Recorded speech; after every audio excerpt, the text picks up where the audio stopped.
Second Kumharwada में, ward number 220 में है। और हमारे साथ यहाँ पे जो इंडिपेंडेंट उम्मीदवार शिफा राठौर जी हैं, इनसे हम जानना चाहेंगे। मैम, आप इंडिपेंडेंट फील्ड में आई हैं, सारी पार्टियां यहाँ पर आ गई हैं, अलग अलग सिंबल से आई हुई हैं, नेशनल पार्टियां भी यहाँ पर हैं, तो क्या सोच कर आप जो है कि इस फील्ड में आई हैं और इंडिपेंडेंट लड़ने की सोच रही हैं? अस्सलाम वालेकुम, मैं हूँ शिफा राठौर, वार्ड नंबर 220 की इंडिपेंडेंट कैंडिडेट। मैं ये सोचकर आई हूँ, अभी अपने अपने इलाके में अपने इधर बहुत तकलीफ होती है, बहुत ज़्यादा, जैसे पार्किंग को लेकर, और बहुत सी बिल्डिंग ऐसी है कि जो कमज़ोर है, लोगों को लोग बहुत अपने जान को खतरा लेके मतलब वहाँ पर रह रहे हैं। तो वही सब फंड आता है, पर फंड कहाँ जाता है? वो सब फंड का इंशाल्लाह मैं अगर जीत कर आऊंगी तो वो सब फंड का इस्तेमाल जब आप जीत कर आती है और हाउस में जाती है, तो यहाँ की जो समस्याएं हैं, सबसे बड़ी एक बात तो ये है कि यहाँ पे कोई ऐसा नहीं था स्थानिक जिसको उम्मीदवारी दी जाए, सारे लोग बाहर से आए। वो देखकर आप यहाँ पे जो है कि फॉर्म भरा है आपने? जी ज़रूर, ये देखकर मैंने फॉर्म भरी कि सब बाहर के हैं, कोई इलाके का नहीं है। जो इलाके का रहेगा उनको तकलीफ समझ में आती है एक दूसरे की।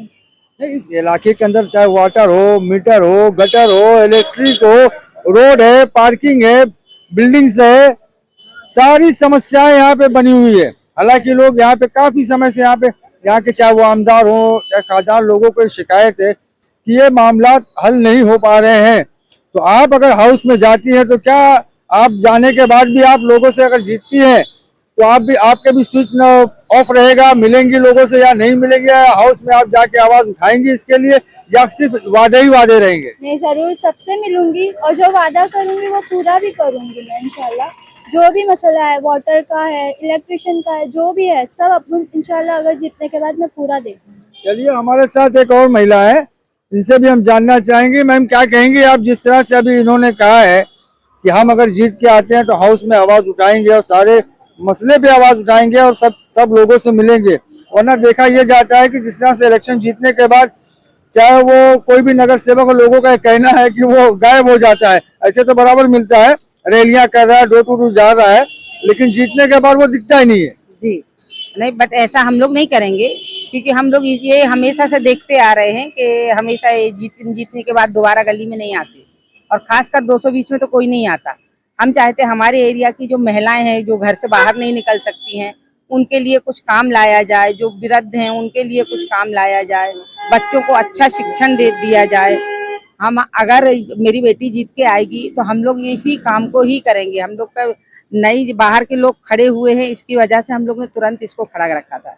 अब हम हमारे शिफा जी है। शिफा जी, आप अभी जैसे आपकी मम्मी भी है साथ में है, और आपका ये पहली मर्तबा है, और आपकी एज भी काफी कम है, युवा है, जोश है कि आपके अंदर आप फील्ड में आई हैं, तो हमारी शुभकामनाएं आपके साथ हैं। बाकी वो क्या होता है वो तो बात की बात है, लेकिन हेल्थ को लेकर और सीनियर सिटीजन को लेकर क्या करेंगे आप? बहुत सी ऐसी स्कीम्स है जो लोगों को नहीं पता, लोगों तक के नहीं, सरकार तो देती है लेकिन पहुंचती नहीं है। इंशाल्लाह जरूर वो स्कीम हम लोगों तक के पहुंचाएंगे। जो सीनियर सिटीजन है, जो महिलाएं जो घर से बाहर नहीं निकल सकती है, जो महिलाओं के भी बहुत स्कीम है, जैसे सुई धागा है और मेहंदी है, ये सब अब हम लाएंगे इंशाल्लाह अगर जीतने। चलिए, अगर आप जीत के आती हैं तो 100 दिन के अंदर कौन सा ऐसा काम है जिसको आप पहले करना चाहेंगे? सबसे पहला काम जो महिला है उनको इंडिपेंडेंट बनाएंगे, जो बाहर नहीं निकल सकती है, जो कर ही नहीं सकती है, उनके लिए रोजगारी करेंगे उनके लिए। चलिए, कि उनको किसी के आगे हाथ नहीं फैलाना पड़े। चलिए, ठीक है, धन्यवाद। तो अभी आपने देखा कि युवा प्रत्याशी है जो इंडिपेंडेंट आए, इनका निशान वोट है, काफी जज्बा इनके अंदर है। हालांकि थोड़ा सा बोलने में ये इतना एक्सपर्ट तो नहीं है, उम्र भी इनकी कम है, लेकिन इलाके की जो समस्याएं हैं उनको लेके इनके अंदर जो जज्बा है वो कहीं न कहीं ये साबित करता है कि अगर ये जीत के आती है तो कहीं न